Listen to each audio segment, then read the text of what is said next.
आज की सुबह आप किसी से मिलने से पहले प्रभु से मिलो। आज किसी को देखने से पहले प्रभु को देखो। आज किसी से बात करने से पहले प्रभु से बात करो। आज किसी को ढूंढने से पहले प्रभु के राज्य और धर्म को ढूंढो। आप सभी को जय मसीह की आज के इस नए दिन में आप सभी का स्वागत करते हैं। हम आशा करते हैं कि आप सभी प्रभु की कृपा से अच्छे होंगे। तो चलिए दिन की शुरुआत करने से पहले वचन की ओर ध्यान देंगे। लूका 4 अध्याय 38वां वचन। वह आराधनालय में से उठकर शमौन के घर में गया। मेरे प्रियो, आज की सुबह के समय में प्रेमी दयालु अनुग्रहकारी पिता परमेश्वर आपसे कितना सुंदर बात कर रहा है। देखो, प्रभु परमेश्वर पिता आराधनालय में से उठकर शमौन के घर में गया। प्रभु परमेश्वर जिसके घर में जाता है, जिसके घर में रहता है और जिसके परिवार में प्रभु रहता है, तो उनके परिवार की हर कमी घटी को प्रभु देख सकता है। उनकी हर दुख को प्रभु देख सकता है। उनकी हर चिंता को प्रभु देख सकता है। उनकी हर आवश्यकताओं को प्रभु देख सकता है। और प्रभु देखकर आश्चर्य रीति से उस समस्या से, उस भयंकर जो भी इच्छाएं है, वो सब प्रभु पूरा कर सकता है। लेकिन यहाँ पे घर पर प्रभु परमेश्वर पिता रहना चाहिए। परिवार में प्रभु रहने से, परिवार में प्रभु की उपस्थिति रहने से, परिवार में गॉड्स प्रेजेंस रहने से, परिवार में प्रभु निवास करने से प्रभु आपके परिवार में हर एक समस्या को देखकर एक एक प्रॉब्लम्स का सॉल्यूशन प्रभु निकाल सकता है। लेकिन जब प्रभु ही परिवार में नहीं रहने से कौन आपकी समस्या को देखेगा? प्रभु ही आपके जीवन में नहीं रहने से कौन आपके जीवन में आश्चर्य कार्य करेगा? प्रभु को ही आपके परिवार में स्थान नहीं रहने से कौन आपको सहायता और मदद करेगा? परिवार में परमेश्वर नित्य और युगान युग रहना चाहिए। परिवार में प्रभु की उपस्थिति, परिवार में प्रभु की देखो कृपा रहने से आपको प्रभु देखकर वो आपकी हर आंसू को पोंछ सकता है। मेरे प्रियो, शमौन के परिवार में प्रभु गया था। तो आज प्रश्न प्रभु आपसे पूछ रहे, आपके परिवार में प्रभु कभी आया क्या? और प्रभु कभी आपके परिवार में बैठा क्या? प्रभु कभी आपके परिवार में निवास किया क्या? सुबह के समय में प्रभु परमेश्वर पिता आपसे ही प्रश्न पूछ रहा है। मेरे प्रियो, प्रभु की उपस्थिति आपके परिवार में रहना चाहिए। प्रभु परमेश्वर आपके परिवार में निवास करना चाहिए। शमौन के घर में प्रभु जैसे ही पहुंचा तो वहाँ पे शमौन की सास ज्वर से पीड़ित थी, तो प्रभु देख सका।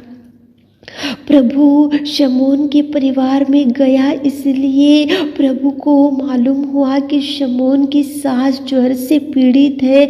यहाँ पे मेरे द्वारा चंगाई होना है, मैं इनको चंगाई दूंगा। ऐसा प्रभु ने वहाँ पे उसके ज्वर को डांटा, शमौन के सास के ज्वर को डांटा और वहाँ पे प्रभु परमेश्वर मिरेकल कर सका। ये सब कैसे हुआ?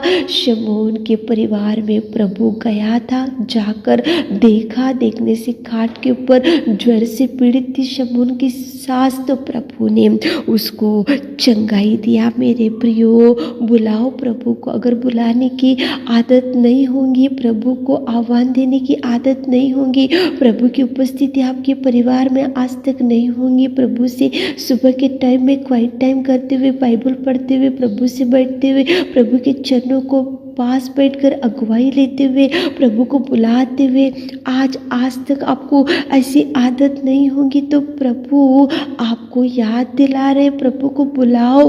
प्रभु आने से प्रभु देखिएगा कि आपके परिवार में कौन बीमार है, कौन सी कर्जे है और कौन सा दुख है, कौन सी समस्या है, कौन सी विपत्ति है और कौन सा अकेलापन है, कौन सा डिप्रेशन है, कौन सी समस्या में खाट के ऊपर रोगी पड़ा हुआ है। ये सब कुछ प्रभु देखेगा।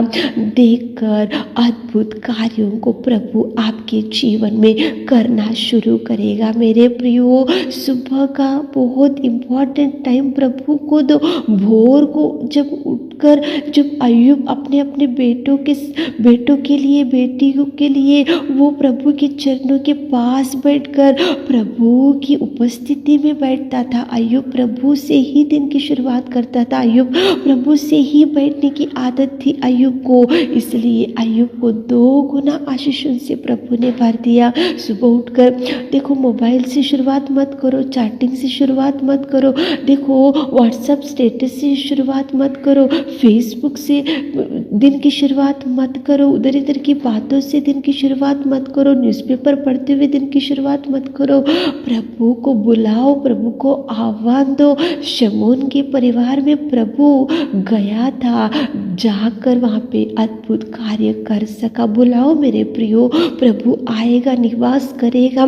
देखो मार्था मरियम वहाँ प्रभु को बुलाए थे, प्रभु वहाँ से गुजरते हुए जा रहा था, तो बेतनिया में प्रभु नित्य मार्था मरिया लाजर के परिवार में निवास करता था, उनके परिवार में बैठता था, उनके परिवार में नित्य प्रभु की उपस्थिति थी। इसलिए मुर्दे में पड़े हुए लाजर को प्रभु मुर्दे में से उठा सका। सच में मेरे प्रियो, जिनके परिवार में प्रभु रहता है, जिनके परिवार में प्रभु की उपस्थिति रहती है, जिनके परिवार में प्रभु नित्य रहता है, जिनके परिवार के संग प्रभु रहता है, जो परिवार प्रभु के संग रहता है, तो प्रभु कभी नहीं छोड़ेगा। मेरे प्रियो, जक्कई था बाइबल में, उसको देखो प्रभु उसके घर में गया और जैसे ही प्रभु उसके घर में पहुंचा तो जक्कई उद्धार पाया, उसका जीवन बदल गया, उसकी बिगड़ी हुई जिंदगी बदल गई, उसके जीवन में सुधार आया और उद्धार पाया और उसके पापों से